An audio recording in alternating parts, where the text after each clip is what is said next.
제가 초등학교 시절에 친구 집에 놀러를 가면 친구 어머니들이 이것저것 이제 물어보십니다. 그런데 사는 곳은 어디냐, 뭐 형제는 어떻게 되냐, 부모님은 무엇을 하고 계시냐, 이렇게 이제 물어보셔서 제가 대답을 하면 너희 가정은 예수 잘 믿어서 복 받은 가정이구나, 이렇게 말씀하시는 것을 제가 종종 들었습니다. 그러니까 다른 사람들이 볼 때, 이제 우리 가정이 좀 여유로워 보이고 편안해 보이기 때문에 그런 말씀들을 하신다고 생각을 하니까 어린 저로서도 그 소리가 듣기 싫지는 않았습니다. 그리고 예수 잘 믿으면 복을 받는구나라고 생각을 했었습니다. 우리나라 사람들은 복이라는 단어를 참 좋아하는데요. 그래서 새해에도 가장 많이 들었던 인사, 또 가장 많이 했던 인사가 새해 복 많이 받으세요일 것입니다. 성경에도 보면 여러 가지 복에 관한 이야기가 나오지만 그 중에서도 가장 잘 알려져 있는 것이 바로 팔복입니다. 성경에 나오는 팔복의 내용을 보면 우리가 흔히 생각하는 그 복과는 조금 다릅니다. 세상에서는 명예와 권력, 성공, 그리고 재물의 많고 적음이 복의 조건입니다. 그러나 오늘 본문에서 말하고 있는 것은 복을 받기 위한 조건이 아니라 그리스도인으로서 가져야 하는 영적인 특징을 이야기합니다. 팔복은 예수님께서 갈릴리 사역을 마치시고 산에 올라가 앉으셨을 때 예수님께 다가온 제자들에게 교훈하신 말씀입니다. 팔복이 시작할 때는 복 있는 사람의 특징에 대해 설명을 하고 뒤에는 그런 사람들이 받는 복이 무엇인가에 대해서 이야기를 하고 있습니다. 이렇게 해야 복을 받을 수 있다. 복 받기 위한 8가지 방법, 또는 복 받기 위해 해야 하는 8가지 조건, 이런 것을 예수님이 말씀하신 것이 아닙니다. 팔복은 이미 예수님의 은혜로 부름받은 제자들에게 하신 말씀입니다. 누가복음 14장 26절에서 27절을 보면 예수님의 제자들은 자기 목숨을 미워하고 자기 십자가를 지고 따라오는 예수님의 명령에 순종한 사람들이었습니다. 이렇게 예수님의 뜻대로 살기로 작정한 제자들은 팔복에서 말하고 있는 영적인 특징을 이미 가지고 있는데 그러면 왜 또 얘기를 하시는 것일까요? 이미 가지고 있는 영적인 특징들이 더 성장하고 성숙하게 자라서 하나님이 주시는 복을 더 누릴 수 있게 하기 위해서입니다. 그러므로 예수님의 제자가 된 우리도 팔복의 모습으로 자라가야 한다는 것을 깨닫게 됩니다. 하나님께서 우리를 구원하시고 아직 안 주신 복이 있어서 우리가 뭔가를 해야지만 따로 주신다, 그런 개념이 아니라 구원받은 우리가 누리는 8가지 복에 또 그 복을 더해 주신다는 것입니다. 축복의 선언으로 시작되는 이 팔복은 그리스도인의 8가지 영적 특징이라고 했는데 오늘은 심령이 가난한 자, 애통하는 자, 온유한 자의 자질과 그들이 받는 복에 대해서 알아보겠습니다.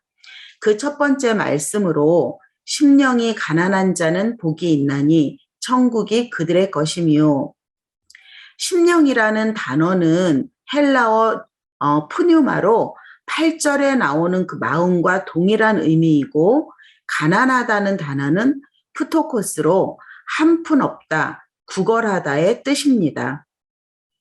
가난은 그 자체가 영적인 보상을 받는다거나 축복이라고는 할 수 없습니다. 우리가 가난하다고 하면 아무것도 없이 비어있는 상태인 것처럼 심령이 가난한 것은 영적인 절대 빈곤의 상태로 오히려 복음을 잘 받아들일 수 있는 환경이라는 의미입니다. 의지할 사람이나 재산이 전혀 없는 궁핍한 나사로가 구걸을 해야지만 자신의 필요를 채우고 생계를 유지할 수 있었습니다. 심령이 가난한 자는 영적으로 너무나 갈급하여 하나님만 의지할 수밖에 없어서 자기 의를 버리고 겸손하게 하나님의 복으로 채워지기를 바라는 자입니다. 이 세상의 소망이 모두 끊어지고 오직 하나님의 은혜와 자비가 아니면 한순간도 살아갈 수 없다고 고백하며 자기의 모든 것을 포기한 자입니다. 매일매일의 삶 가운데 일어나는 크고 작은 문제들에 있어서 나의 힘으로는 아무것도 할 수 없으니 해결자 되시는 하나님만 의지하겠다는 것입니다. 하나님이 없이는 나는 저주받고 심판 아래서 망할 수밖에 없는 자라는 것을 인정하는 것입니다. 여기에 반대되는 것이 교만한 자인데, 교만한 자는 자신이 스스로 의롭다고 여기는 바리새인, 서기관, 제사장이나 장로들 같이 유력한 계층의 사람들은 자신이 죄인임을 인정하지 않고 예수님을 받아들이지도 않았습니다. 작년 8월에 제가 갑자기 왼쪽 다리 마비가 와서 움직일 수가 없었습니다. 바로 눕기도 힘들고 몸을 돌릴 수도 없고 더더욱 일어날 수도 없는 그런 상황에서 누군가의 도움이 꼭 필요했습니다. 혼자서는 아무 일도 할 수 없는 그런 기가 막힌 상황이 온 것입니다. 곧 괜찮아질 것이라고 생각했으나 좀처럼 나아지지 않는 모습을 보며 불안해지고 짜증과 원망이 생겼습니다. 그러나 그보다 더 견디기 힘들었던 것은 혹시 나의 이 상황이 이 상황에 대해서 하나님이 침묵하시면 어떡하지? 기도가 응답되지 않는 상황, 하나님의 뜻이 무엇인지 분별이 안 되는 상황은 영혼의 어두운 밤을 지나고 있는 것입니다. 아무리 부르짖어도 대답이 없고 상황은 좀처럼 나아지지 않고 점점 힘들어질 때 하나님이 나를 버렸나? 마치 영적 유기 상태와 같다고 느낄 때가 있습니다. 이럴 때 한없이 작아지고 무력함을 느낍니다. 우리가 영적으로 아무것도 할 수 없을 때 하나님을 의지하지 않고는 한순간도 숨을 쉬기조차 힘들 때가 있습니다. 버티다 더 이상 버틸 힘이 없을 때 결국 전적인 자기 포기로 눈물 콧물 다 쏟으며 하나님 앞에 두 손 들고 나아와 순종의 제사를 드리게 됩니다. 그러면 우리의 생각들이 정화되고 하나님이 원하시고 바라시는 대로 기도가 바뀌게 되고 우리의 믿음과 소망이 영혼의 갈망으로 바뀌게 됩니다. 마치 수렁에서 건지시고 반석 위에 견고히 세우시는 하나님을 보게 됩니다.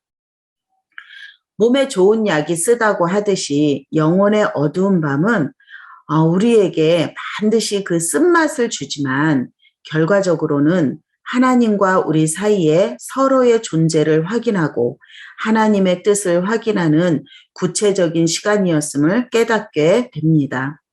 이 영혼의 어두운 밤은 우리가 영적인 성장을 위해 피할 수 없는 경험이고 이 밤에 하나님은 우리를 치유하시고 우리는 하나님의 빛 가운데로 나아오게 됩니다. 하나님만 의지하고 살기를 다짐하는 심령이 가난한 자가 받는 축복은 천국이 저들의 것이라고 말씀하십니다. 복음서를 보면 예수님께서 어린아이와 같지 않는 자는 하나님 나라에 들어갈 수 없다라고 말씀하셨습니다. 어린아이의 특징은 연약하고 스스로 할 수 없기에 누군가를 의존할 수밖에 없습니다.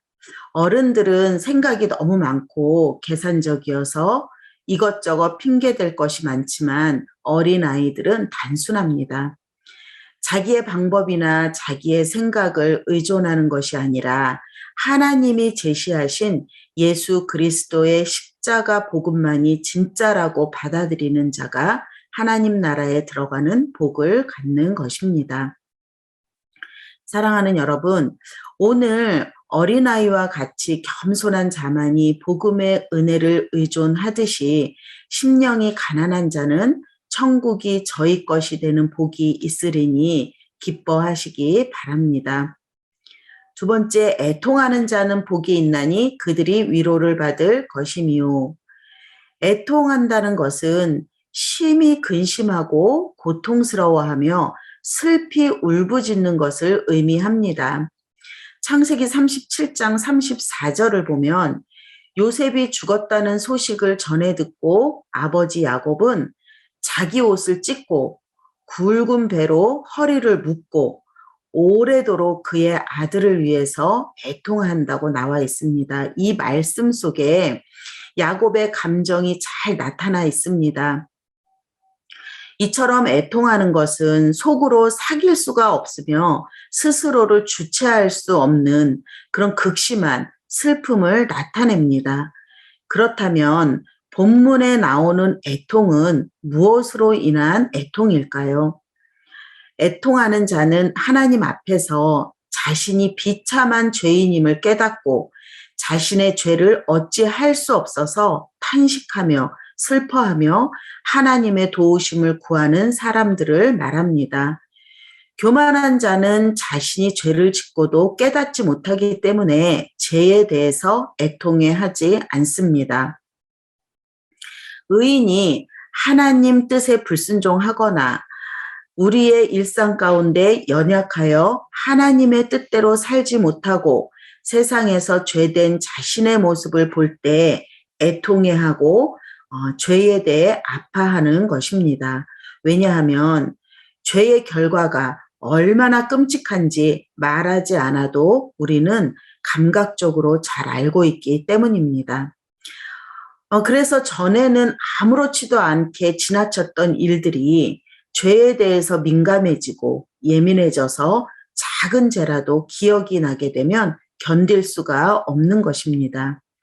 심령이 가난한 자가 하나님만 의지하고 살기로 결단했지만 그렇게 살지 못하고 있는 자신의 죄를 자각하기에 애통해 하는 것입니다. 교만하거나 자기 의를 의지하는 자는 자신의 죄를 깊이 보지 못합니다.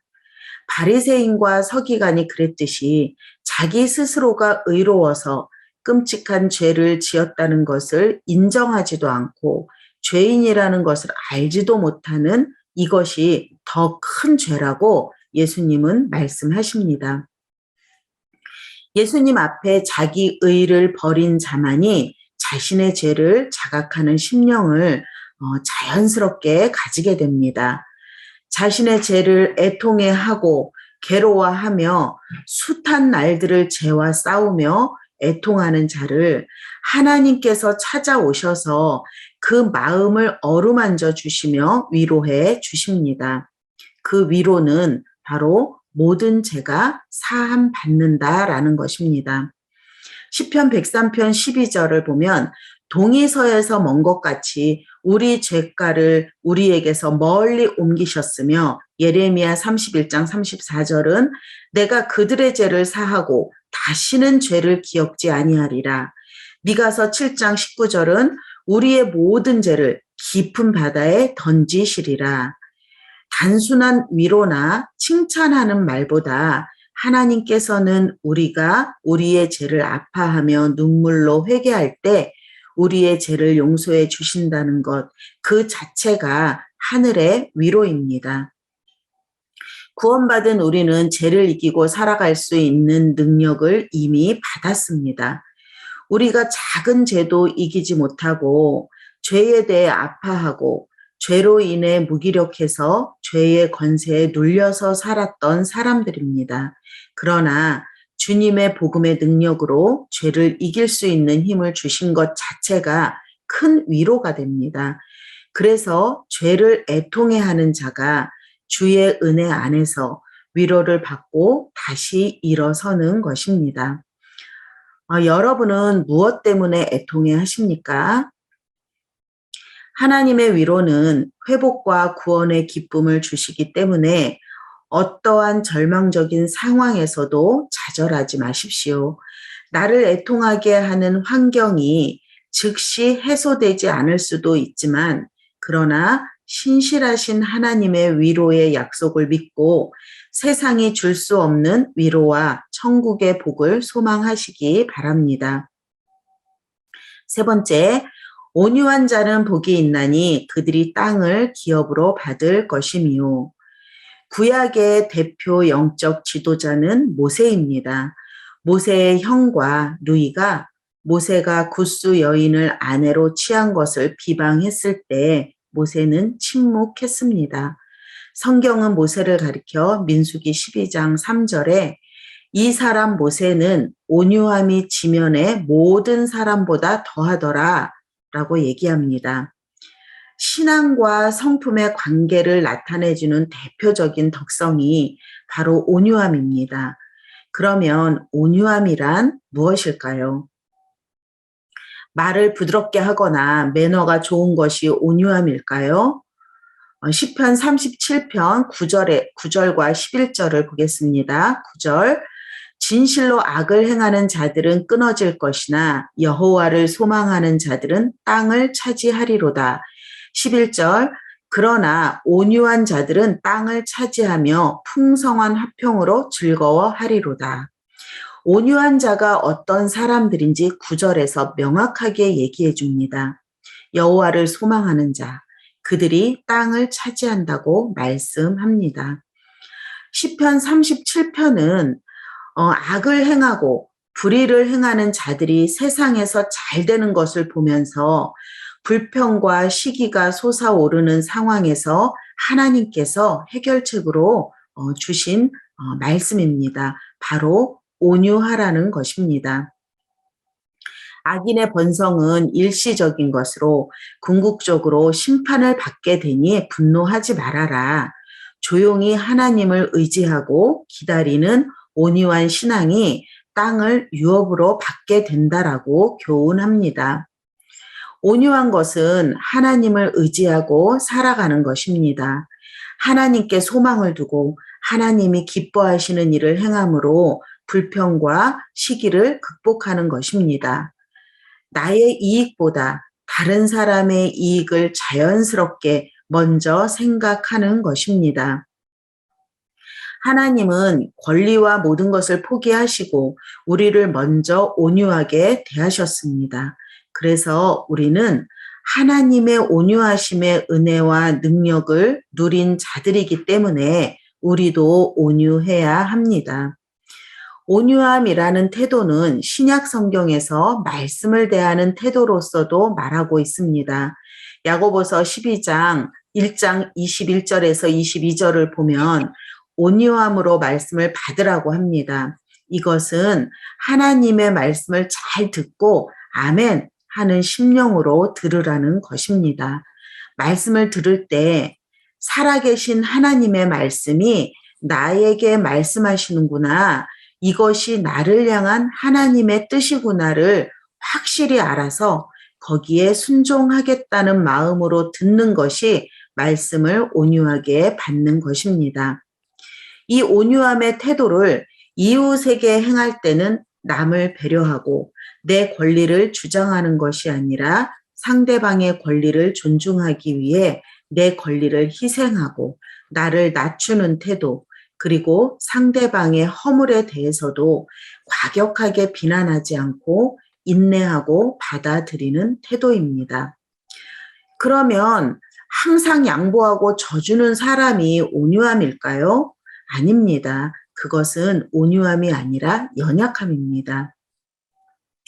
온유한 자도 이렇게 팔복과 밀접한 관계가 있는데 자기 의를 버리고 심령이 가난하다고 했을 때 자기 죄에 대해서 애통하는 그런 사람이 다른 사람의 허물을 보고 날카롭게 비난한다거나 내 권리를 먼저 주장하는 것은 상상하기가 쉽지 않습니다. 다른 사람을 비난하고 무시하는 것은 보통 자기 의를 가진 사람들이 하는 행동이기 때문입니다. 구원받은 우리는 이미 온유함의 특징을 가지고 있지만 또한 더 자라가야 합니다. 나는 그렇지 않은데 다른 사람의 실수를 보면 화가 나고 참을 수가 없는데 이렇게 생각하시는 분도 있으실 텐데요. 물론 천성이 과격한 사람도 있지만 예수 믿고 하나님의 은혜를 받은 사람은 그 야생마처럼 날쌘 기상과 예리한 감각을 여전히 지닌 채 주인의 뜻에 길들여지는 것과 마찬가지로 우리는 각자 특유의 개성과 기질을 보유하고 있지만 드러내지 않고 하나님의 통제 안으로 들어가는 것입니다. 그렇게 하나님께 길들여진 성품이 바로 온유함입니다. 나의 개성대로, 나의 기질대로 할 수 있지만 하나님께 길들여져서 하나님의 뜻대로 할 때 그 온유한 태도가 더욱 자라가게 됩니다. 온유한 자가 받는 복은 땅을 기업으로 받는 복을 누린다고 했습니다. 땅을 기업으로 받는다고 생각해 볼 때 땅이라는 자체가 그 사람의 힘이나 영향력이라고 볼 수가 있는데 온유한 자는 교회에서 더 칭찬받고 더 힘이 있고 더 영향력을 발휘해야 합니다. 온유한 사람이 교회 안에서 직분을 받고 사람들에게 인정을 받는다면 교회 안에서도 그 온유함이 더 확장되어 더 분명하게 드러날 것입니다. 세상 사람들은 아이들을 가르칠 때 온유하게 살라고 절대 안 가르칩니다. 오히려 너의 권리를 주장해라, 기죽지 말아라 라고 합니다. 그래서 온유한 자는 세상에서 피해를 보고 많은 침해를 당합니다. 어찌 보면 만만해 보이기 때문에 손해를 많이 볼 수도 있는데 우리는 세상 사람들에게 만만한 사람이 되어야 합니다. 하나님이 보고 계시고 듣고 계시기 때문에 외부에서 오는 어떤 공격에도 반발에도 반항할 필요가 없습니다. 하나님께 맡기고 영적 평정을 유지하십시오. 하나님 나라는 이러한 온유한 사람이 복을 받고 힘을 갖는 곳입니다. 하나님께 길들여진 사람은 손해를 보더라도 당당합니다. 하나님께서 함께 하시니 자신감이 있습니다. 교회 안에서 목소리가 큰 사람이 힘을 갖는 것이 아니라 온유한 사람, 즉 다른 사람을 배려하고 내 주장을 하고 싶고 내 주장을 할 수 있지만 다른 사람의 주장을 듣고 그것을 경청하는 사람이 힘을 얻고 존경을 받아야 합니다. 그것이 교회의 모습이고 하나님 나라의 모습입니다. 한동대 초대 총장님이셨던 고 김영길 총장님의 사모님이 아들을 키울 때 아들들이 밖에 나가면 자기 물건을 빼앗기고 그렇게 당하고만 오는 것 같아서 속이 상하셨다고 합니다. 어느 날 남편에게 참다 못해서 우리 애들은 바보같이 매일 당하기만 해요 라고 하시는 사모님에게 김영길 총장님께서 허허허 웃으시면서 세상 사람들이 모르는 바보들만 사는 세상이 있어요 라고 하셨다고 합니다. 사랑하는 여러분, 우리는 신앙과 인격이 균형을 이루어야 합니다. 하나님을 의지하고 죄를 애통해하며 하나님을 신뢰하고 어떤 외부의 자극에도 요동하지 않는 심지가 굳은 외유내강의 사람, 온유한 사람이 되시기를 간절히 바랍니다.